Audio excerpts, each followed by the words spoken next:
among women, Holy Mary, Mother of God, pray for us sinners, now and at the hour of our death. Amen. Hail Mary, full of grace, the Lord is with you. Blessed are you among women, and blessed is the fruit of your womb, Jesus. Holy Mary, Mother of God, pray for us sinners, now and at the hour of our death. Amen. The fascination towards New Age spiritualism, the occult, and Satanism has led to an increase in demonic possessions throughout the world. Many do not realize these practices provide an opening for demons to enter a person's body. Today, we will examine an extraordinary diabolical attack called demonic possession. I'm Veronica Baluit Jimenez, and welcome to Who's Calling?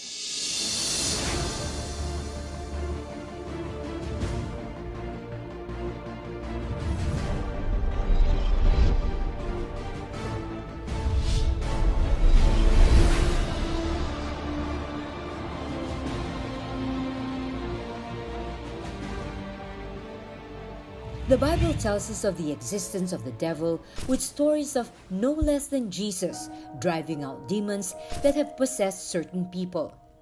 Nowadays, the number of cases of demonic possession is on the rise worldwide. In many cases, family and friends of the possession victim initially refuse to acknowledge the diabolical attack. They simply attribute it to some psychological problem. But the experiences of Pia, not her real name, can attest that indeed, Satan is working hard to possess and claim souls. Nagsimula ito nung mga 8 years old pa lang ako. Bali na siya, nag-umpisa na siya yung masyado akong sensitive na nakakakita ako. Pero nung una hindi ko siya pinapansin kasi nga parang hindi naman sila totoo eh. Tapos nakikipaglaro sila sa akin. Pero alam ko talaga na kakaiba sila. Kasi yung nanay ko, same kami ng nanay ko na nakikita. Parang nasanay na rin ako kasi lumaki ako. Sabi nila, parang kaibiganin ko nga daw. The demons that hounded Pia took different forms in order to deceive her. They followed her everywhere and even tormented her in her dreams. Mga lang sila, parang black shadow, tapos may mga parang white lady, bata, matanda, ganun. Minsan nakikita ko sila sa panaginip. Tapos nagpaparamdam sila, minsan basta kahit nasaan ako, sa school o sa bahay o kaya sa mga bahay ng mga kaibigan ko. Kasi minsan parang nababangungot ako, ganun. Hindi ako makagalaw. Tapos sa panaginip ko, parang hinahabol nila ako, parang ganun. Tapos may time pa nga na yung mga nakikita rin ng nanay ko, parang nagpapakita rin sila sa akin. The continuous harassment of the demons against Pia pushed her mother to consult a quack doctor for answers. Kasi wala, parang hirap na kami, hirap na akong matulog. Sabi nung nanay ko, lumapit na kami sa isang manggagamot. Sabi naman ng manggagamot, parang kaibiganin ko lang sila kasi nga parang makakatulong daw sila sa akin. Kasi nung una hindi ko sila kinakausap since nung maliit pa ako kasi nga takot ako eh. Pero nung nasanay na ako, parang hindi ko rin sila kinakausap pero sila yung parang lumalapit sila sa akin eh. Parang may time na yung parang kinukurot nila ako, parang ganun. Yung parang hindi na maganda yung ginagawa nila sa akin. Tapos may time na parang yung parang ginugulo nila ako kahit na saan akong lugar na may time na lalabas ako ng bahay. Nakikita ko sila, makikipag-unahan sila sa akin lumakad, parang ganun. Minsan may time na tatakutin nila ako. Instead of driving the demons away, the quack doctor told Pia that seeing the spirits was a gift and that she was chosen to carry on her family's gift of healing. Kasi sabi niya, parang ako daw yung sa family, yung parang manggagamot, parang ganun. Pero nung una hindi ko sabi ko ayoko kasi hindi naman, parang ang hirap ata ng ganun, saka ayoko maging ganun. Kaya hindi ko siya tinatanggap, pero sabi niya gano'n, kailangan mong kasi ikaw yung mag-ano sa family niyo, yung parang magpapatuloy daw. Pero sa sa family naman namin, wala naman nang gagamot. Parang yun lang, masyadong sensitive yung mga third eye, parang gano'n. Pia refused to accept that her ability to see preternatural beings was a gift. Hindi ko talaga tinanggap yun, hindi ko talaga siya pinansin. Kasi hindi rin naman ako naniniwala sa mga ganun eh. Kumbaga hindi rin ako naniniwala sa mga manggagamot, albularyo. Yung nanay ko lang, yung mga parents ko ang nagpursige na ipagamot ako kasi nga parang wala na kaming malapitan nung time na yun. Nagpatingin naman ako sa isang psychiatrist. Ang sabi sa akin, pumunta ka sa medicine kasi parang wala naman daw akong problema sa pag-iisip. Parang negative naman daw. No one could explain what was really happening to Pia until one day, the demons finally invaded her body. Mahilig kasi ako magpahula, yun. Tapos, hindi ko naman gusto yung albularyo kasi hindi nga ako naniniwala. Parang napilit lang ako. Yung time na yun, inano niya lang ako, parang hinawakan niya lang ako sa ulo. Then pag uwi namin, mabigat na yung pakaramdam ko. Eksaktong 12 na, ng mga 12 a.m., parang namamanhid na yung katawan ko. Tapos pagtapos nun, hindi ko na alam kung ano yung nangyayari. Basta pagkagising ko, yung parang pagod na pagod ako. Ganun. Oo, kinuwento nila. Sabi nila, sobrang lakas ko daw. Tapos umiikot daw ako pag nagdadasal daw sila. Tapos hindi daw nila alam kung ano yung sinasabi ko. Pero hindi ko rin alam ang sinasabi ko. Basta ang natatandaan ko lang mga sinabi ko, papatayin ko kayo. Pia's inexplicable actions terrified her family. They brought Pia back to the quack doctor, hoping he could stop the demons from fully possessing her. Pagbalik ko sa albularyo, kung anong pinainom ako ng mga gamot, mga ganon. Tapos nun, lalong lumala. Parang everyday ata, napoposes ako nun. Up next, possession implies intervals of temporary suspension of mental, intellectual, affective, and volitive faculties. 3, 4 ata silang umahawak sa akin. Pero umaangat daw ako sa bangko eh.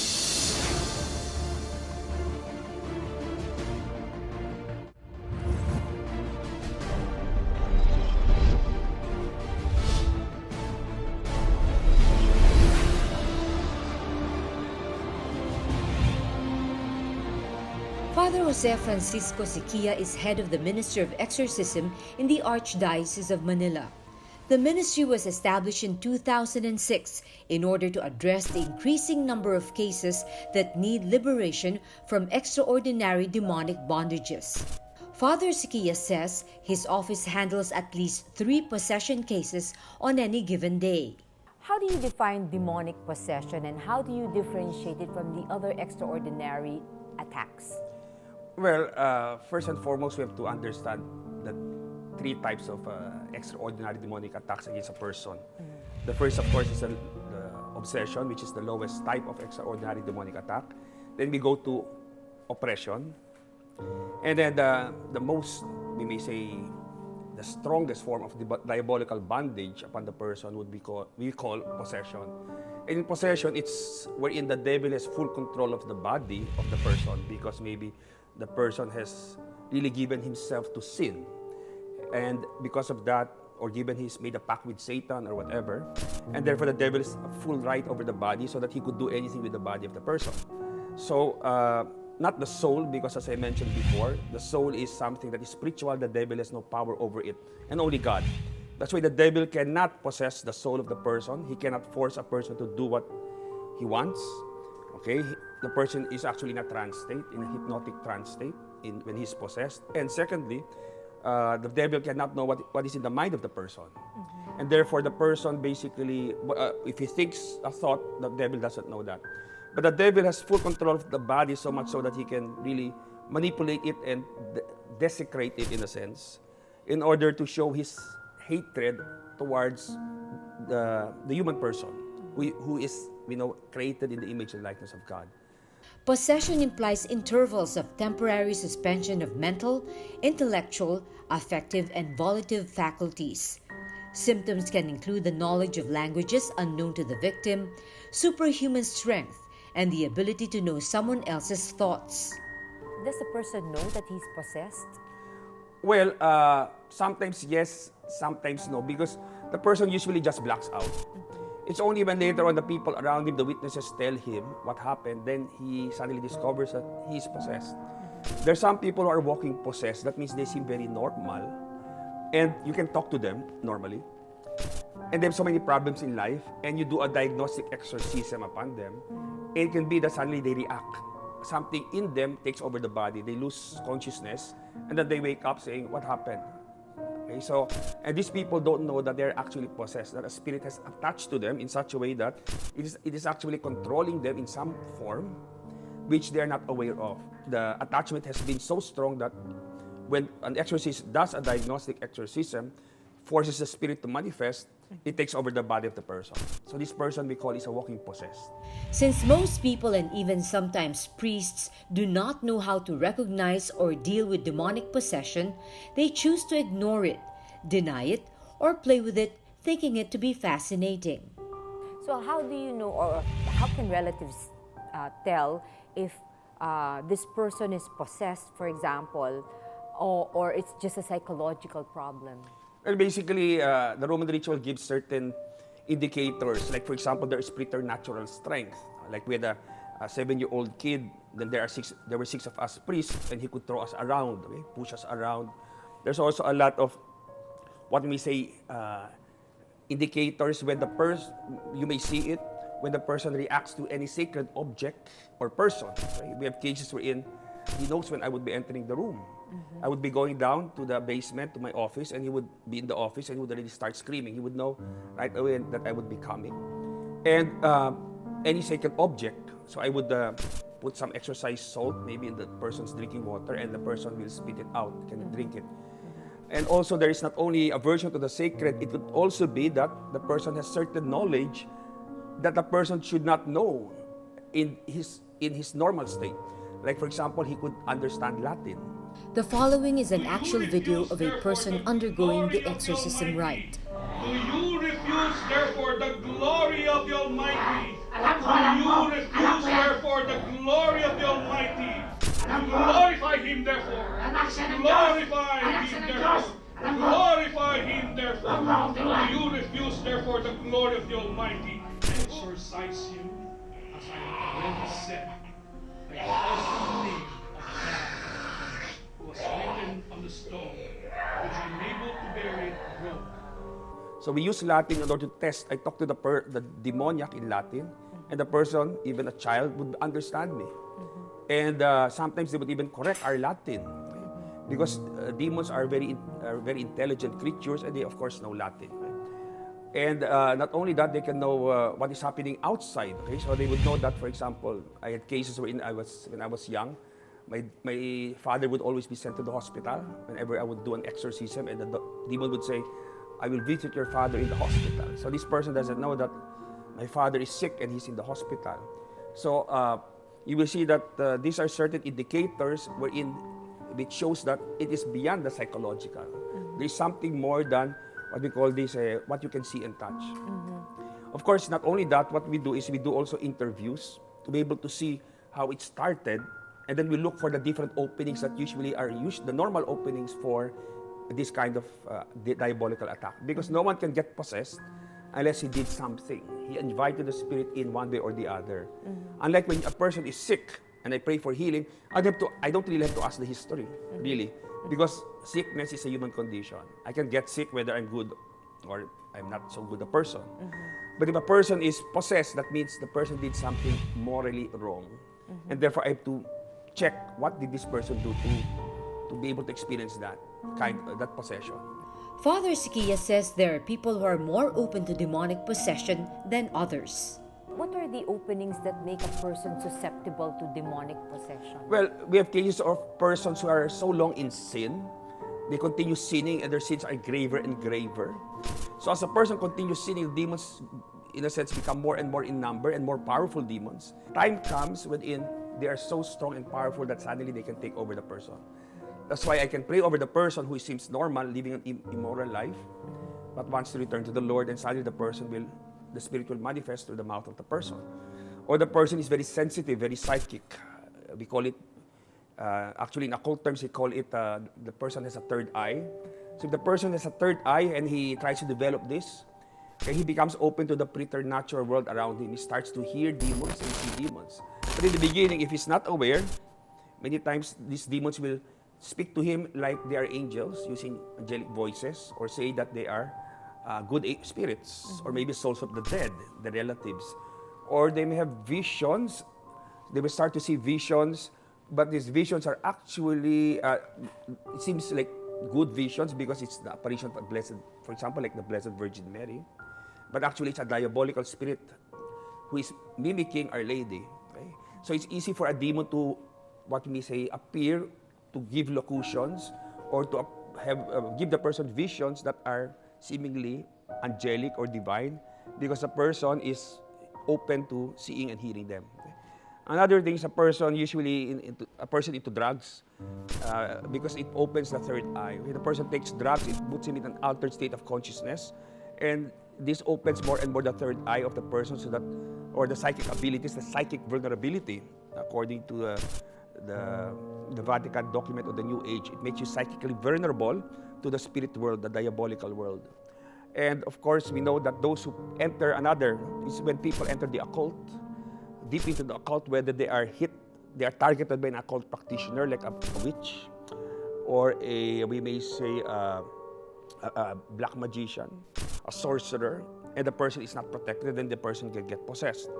Or the person practices some form of witchcraft or occult practice, or goes to occult practitioners like faith healers, tarot card readers, fortune tellers, witch doctors, etc. Or they themselves have someone in their ancestry, one of their ancestors was deep into the occult. And when this ancestor dies, the spirit goes down to his generation. Many cases of demonic possession are caused by generational occult practices of families that have been passed on by their ancestors. Pia's case is one such example. Pia and her family's attraction to fortune-telling, quack doctors, amulets, and charms has made her vulnerable to diabolical attacks. When they could no longer bear the horrors of Pia's possession, they sought the help of Father Syquia. Hindi na ako magamot. Humanap na kami ng mga priest. Ginawa ng kapatid ko, humanap sila ng priest na pwedeng kausapin tungkol sa problem ko. Tapos, nakahanap sila ng isang seminarista na sabing ganun, lumapit kayo kay Father Jose Syquia, baka matulungan niya kayo. Yun, doon nag-start yun. Hinanap namin si Father Jose. Ayun, bali, ang nakausap ko nga po si Ma'am Rowena, tapos pinagawa nila ako ng mga assignment. Yung unang assignment na pinagawa nila sa akin, yung siyempre yung kumpisal, tapos mass. Tapos yung mga renouncement na kailangan ko itakwil yung mga ginawa ko noon. Kasi katulad ng pagpunta ko sa albularyo, saka yung paniniwala ko sa mga, pagpunta ko rin sa pangmanghula, sa mga agimat. After fulfilling all the prerequisites of Father Syquia, Pia underwent the exorcism rite. Along the way, she learned more about the spiritual battle she was in. It was a long and arduous journey, and the more Pia got closer to God, the more the enemy tried to pull her away from Him. Ay yung siguro yung first na pray over sa akin nila si Father Jojo. Meron ako natatandaan pero yung iba hindi. Pero ang kwento sa akin ng mga kasama, yung mga kapatid ko, kasi kasama sila, bali 3, 4 ata silang umahawak sa akin. Pero umaangat daw ako sa bangko eh. Yun lang ang kwento nila sa akin. Tapos super lakas ko daw. Tapos may mga kalmot ako pagtapos ng pray over. So, kasi nung pagtapos din ng pray over, mas lalong nahirapan ako kasi hindi naman kagad sila umalis. Kumbaga, parang yung huling ng pray over sa akin kasi yung i-renounce ko na yung third eye ko. Kasi nahirapan ako doon kasi hindi ko alam kung ano ba yung sa akin ng third eye ko, kung ba't ako nagkaroon ng third eye, ano bang maitutulong sa akin ng third eye ko. Bali, hindi ko alam kung bakit kailangan ko siyang i-renounce. Pinapray over na ako ni Father Winston, kailangan ko na i-renounce. May narinig akong boses sa likod ko na parang pagpikit ko, nasa ibang lugar na ako. Tapos sabi niya sa akin, pag tinakwil mo yun, may mawawala sa'yo. Tapos inisip ko, ano yung mawawala sa akin? Tapos hindi ko siya malingon kasi hindi ko alam kung sino siya eh. Natatakot akong lingonin. Tapos biglang pag tingin ko sa taas, nakita ko yung puti. Parang sabi ko, si Jesus Christ yun. Tapos sabi niya sa akin yung boses, pag sumama ka sa kanya, may mawawala sa'yo. Tapos pag mulat ng mata ko, sabi sa akin ni Father, i-renounce mo na yung third eye, i-renounce na yung third eye ko. Hindi ko siya ma-renounce kasi hindi ko siya mabitaw-bitawan kasi parang hindi ko alam kung ano yung third eye, kung ano yung matutulong pa sa akin nun. Kasi parang parang sinasabi sa akin ng boses, marami kang matutulungan na ibang kaluluwa. Yun ang sabi sa akin. Pag tinakwil mo yan, mawawala sa'yo, maraming mawawala sa'yo. Pia finally got the courage to let go of her third eye. She realized that it was never a gift to begin with, but a doorway for the devil to possess her. Inisip ko, itong third eye na to, hindi siya nakakatulong. Naman ako to sa mga ng family ko, sa nanay ko kasi lahat sila meron. Parang power parang nagbibigay sa akin ng power, pero hindi siya galing sa Diyos. Galing siya sa devil. Pia is now free from the demons that had tortured her for years through the help of the Archdiocese of Manila Office of Exorcism. Hindi na ako na-possess nun kasi parang nakalaya na rin ako kasi parang yun yung pintuan para makapasok sila sa akin. Saka parang yun dun nag-start yung parang magandang relasyon ko sa Diyos. Up next, in the Philippines alone, there are over 5,000 cases of demonic possession. A person does not get possessed unless he is cut off from the Lord and has invited the evil spirit to become the authority in his life.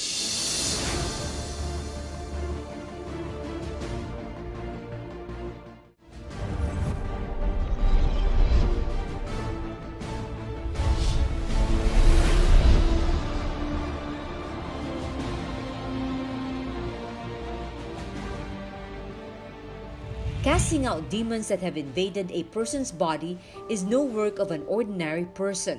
In order to restore a demon-possessed person, he must be seen by an exorcist or a team of exorcists. What remedies can we have for possessed people? What can they do? Well, usually it depends upon when they come to us. Of course, the most important thing is to establish again that relationship with the Lord. As I mentioned, a person does not get possessed unless he is cut off from the Lord and has invited the evil spirit to become the authority in his life. Okay? So what we have to do is first and foremost to establish that relationship through the sacraments. Okay? And then we look at the particular things that this person has done because each person is unique and a person, as I mentioned, can get possessed in different ways. And we have to check what did this person do so that the spirit gained authority over him and therefore now can control him. So we look at what this person did so that we reverse the process. Okay? So for example, this person made a pact with Satan. I had two seminarians who made a pact with Satan, for example. And one of these seminarians was always sick. And he didn't want to get sick anymore. He made a pact with Satan and the next day he was healed. And he wanted to have the ability to draw. So he made another pact with Satan. The next night, he was able to draw. His entire room was filled with pictures of anime drawing. And he could draw with both right and left hands at the same time. So his classmates were amazed where did he get that talent. But the problem was he got possessed afterwards. And that made him afraid. And I had to exorcise him. But he had to, before that, do a renouncement to the pact that he made. Go to confession. Use the sacramentals like the holy water, Saint Benedict's medal, our Marian devotion, renew his Marian devotion, a real Marian devotion. Have devotion to the angel, especially his guardian angel. But most specifically, we targeted the opening that he created that allowed the spirit to come in.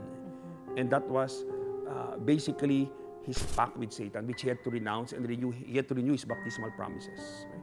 So when he was ready, then we prayed over him. Okay? And it was quick. In the Philippines alone, there are over 5,000 cases of demonic possession. It is believed that the increasing number of demonic possession cases happening all over the world may be a signal that the second coming of Jesus Christ is near.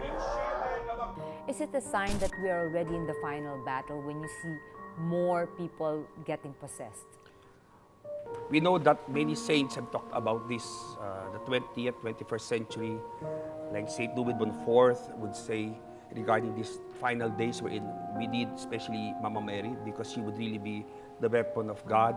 And many saints have talked about, these latter days. Even Sister Lucia, Mama Mary told her, one of the seers of Fatima said that the final battle will be about marriage and the family, which we see happening now.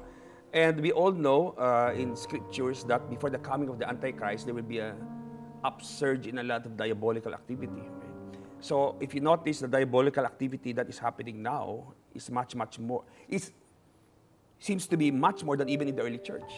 Unlike before, the devil has so much power. And one of the saints said, it's not because the devil really has power, it's because man has given him that power. By leaving God and turning towards these other gods, these other powers that are not of God, the occult powers. We know the rise of the New Age, we know the rise of Wicca, Satanism, and all these other new religions, cults, and sects that are now arising, which even witchcraft, which is still banned by the church, is now becoming a recognized religion. And even Satanism, which before no one would think of Satanism as a religion, now it's accepted that there are even chaplains who are Satanists. So I remember when in the room we were talking, one priest told us, you better watch out, you exorcism, because it will only get worse. And usually the end of this is usually the coming of the Antichrist, they said. The signs of the times are there, so you have to prepare yourselves. Satan may try numerous ways to tempt and possess us, but if we love the one true God, no demon can separate us from our eternal and everlasting Father. We only need to be faithful to Him and to stay away from sin so that we can be assured of a place in heaven. Thank you so much for watching. For your comments and suggestions, you may visit our Facebook page. Join us again next week for another exciting episode on Who's Calling? This has been Veronica Baloy-Jimenez saying, everything is possible with God when we call on Him. May God bless us all.